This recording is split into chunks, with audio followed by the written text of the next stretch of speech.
Hi, I'm the Lipstick Gal. Thanks for watching today. I wanted to share with you why it is that I haven't done anything here on my channel in, it's been years. A lot of that has to do with my health.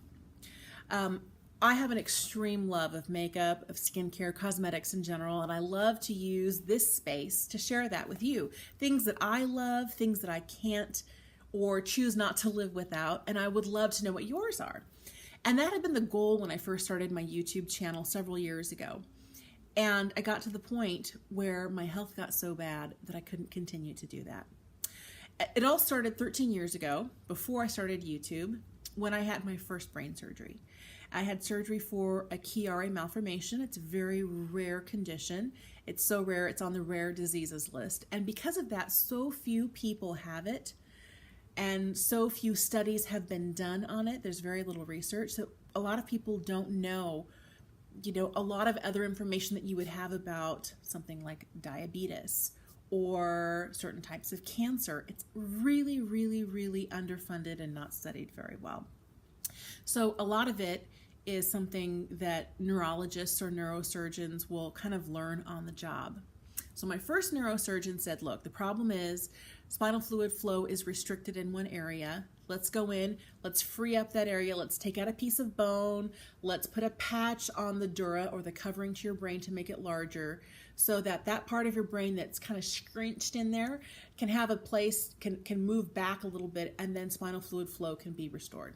That was the goal. Because before I had surgery 13 years ago, spinal fluid was flowing around, going down my spinal column, coming back up, and because it was restricted in an area, instead of going up, it went up and then had to go back down, and it was creating cysts in my spine. And if those cysts ruptured, it could cause paralysis or even kill me. So I was like, do the surgery, sign me up, I'll be there with bells on. Had my first surgery in June of 2005. And after recovering, I had the worst headaches. I'd never experienced headaches like this before. I'd already had headaches from this Chiari malformation that I had, but nothing on this level. And they had been really intense, but for a short duration.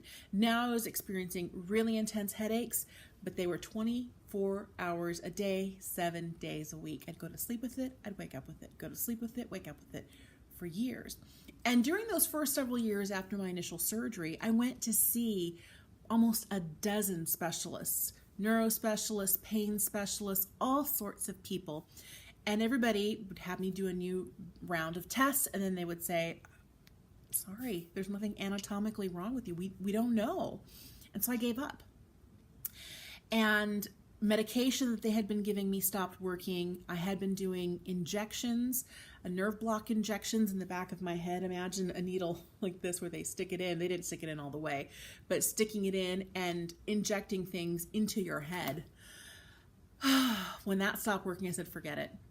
None of the oral medications worked. None of the injectables worked. Botox didn't work. I tried everything. And so I just got to the point where I said, I'm just going to have to live with this.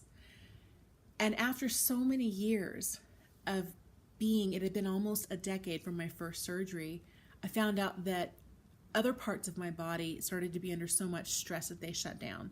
My adrenal glands quit working. So I have secondary adrenal insufficiency because of the constant pain I was under, which caused stress in my body, which my adrenals couldn't handle, and so they quit working. So now I take medication for that every day.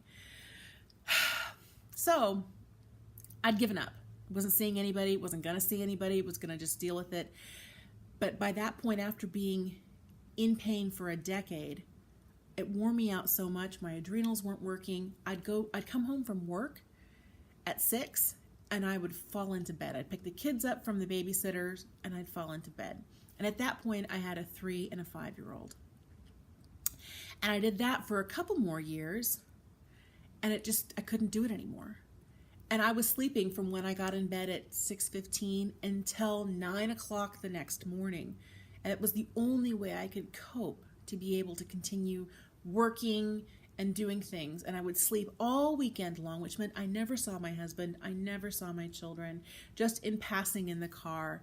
I wasn't sitting down to have meals with them. And that conversation that you have with family members, especially kids at the dinner table, is so important. I learned so much about my kids during that time, and I'm able to teach them so much when we have those conversations at the table. So 3 years ago, I had to quit my job. Couldn't handle it anymore. My youngest went into kindergarten, and I was literally spending 14 to 16 hours a day in bed in pain.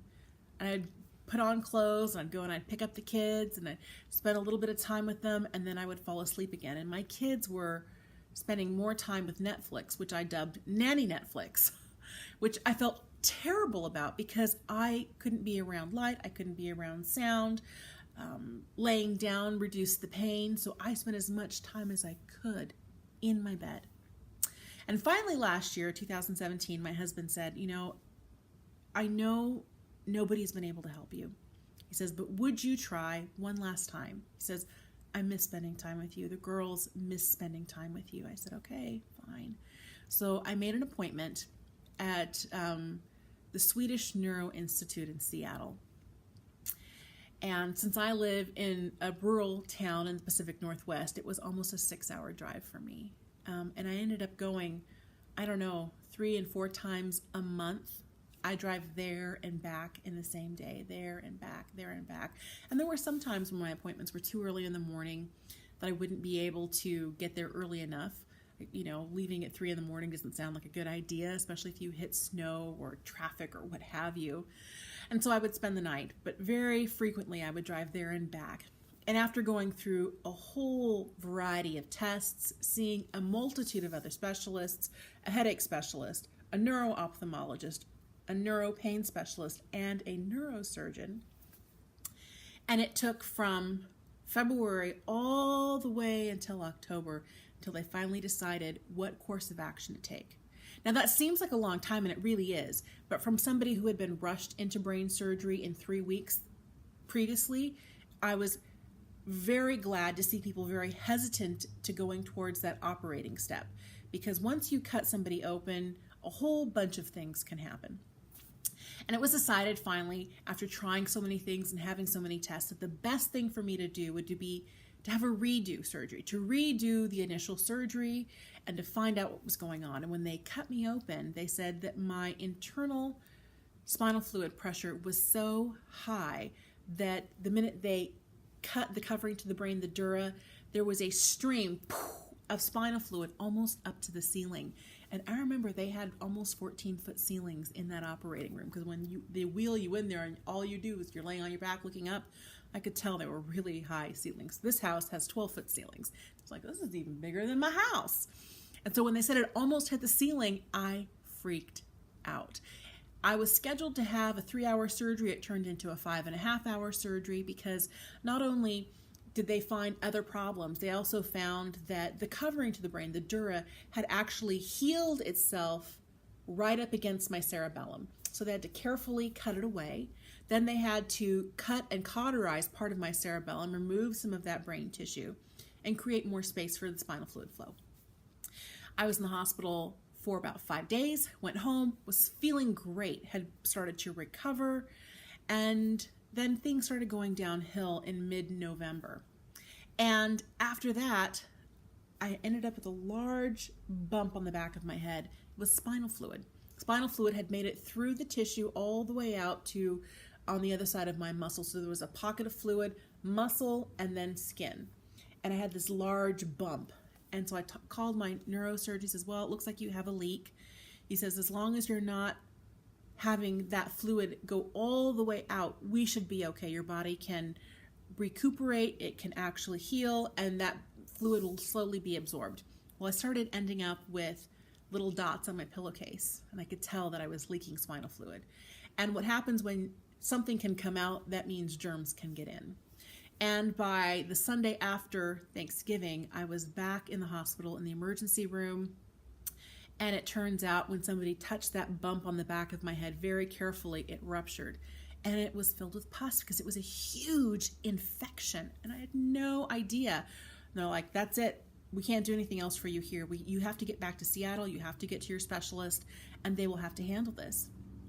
And the extreme headache that had been building and building and building with all of this pressure and the bacteria and everything else that had been forming inside my body had been released when they cut it open. I was like, they didn't cut it open, he touched it and it ruptured. I was like, oh, I feel so much better. But at that point, I could feel spinal fluid dripping down the back of my head, onto my back, all the way down. It was intense. Anyway, so they put me in an ambulance, took me to the airport, put me on a plane, and an hour later, I was in Seattle, back at the hospital that I started out at in October. And I got there late in the evening. It was almost 10 o'clock at night. And they said, look, well, first thing tomorrow, you're on the schedule for surgery. So they took me back in. They cleaned it all out. They carefully sutured everything so I didn't have any more spinal fluid leaks, any more problems with fluid coming out. Everything was perfectly stitched up. And I'm sure it had been before, but everybody's different. Things happen, and those complications aren't a matter of a bad physician, a bad surgeon. It's just the way your body handles it. So I was still having bad headaches 2 days later. They had me in the neuro ICU for 7 days. And at that point, I did not know how serious my condition was. And it wasn't until I had been moved out of the neuro ward onto the regular neurology ward, and they said, oh, that infection could have killed you. I had no idea. So they did a second surgery. 2 days after the first surgery, they put in a VP shunt. So there is a small piece of equipment that's embedded down in my brain. And if the spinal fluid gets too high, the pressure gets too high, it drains through this little device, goes through a pump. I have a large lump here on my head. It's long. And then it connects to a piece of tubing or a catheter. It comes all the way down behind my ear, down here through my neck, between my breasts, and I can feel it, like right beneath my sternum. I can feel it there. Even on my sternum, I can feel it. And then it starts to kind of loop back and forth in an S shape, and it ends very close to my appendix. And that's where it's sewn in, and all the fluid, too much here, drains out through there, and my body absorbs it in my abdomen. So that's what's been going on. And it took me a long time after that. I was on antibiotics at home, IV antibiotics, which, every 3 minutes. So I had a line that went in my arm, straight to my heart, pumping in a certain type of antibiotic, oxacillin, once every 3 minutes for 3 weeks. So I had this tube everywhere I went. I took this little pump with me. Tubing would get caught on stuff. It was terrible. Anyway, the good news is now I am no longer spending 16 hours a day in bed. I am finally back on my feet. I only sleep about 7-8 hours a night. I feel fully rested, and I'm starting to get my life back. I'm able to spend more time with my husband, spend time with my kids, teach them things that I hadn't had the opportunity to teach them because I was in my bed, like, don't talk to me, don't bother me. So our family life is great. Things are going really well. And I'm still not 100%, and I still do deal with headaches, but nothing on the level that I did before. And so that's kind of what's kept me from spending time on YouTube. I couldn't get out of bed, much less, get all dolled up to get in front of a camera and tell you what my favorite cosmetics were. All during that time, though, when you're in bed that long, there's a lot of shopping that goes on, a lot of things you do to distract yourself. So I hope to be able to share my love of cosmetics, makeup, skincare, things like that with you later, but that's why I've been gone for so long. Thanks for listening. I hope you have a great day, and I'll see you again soon. Bye.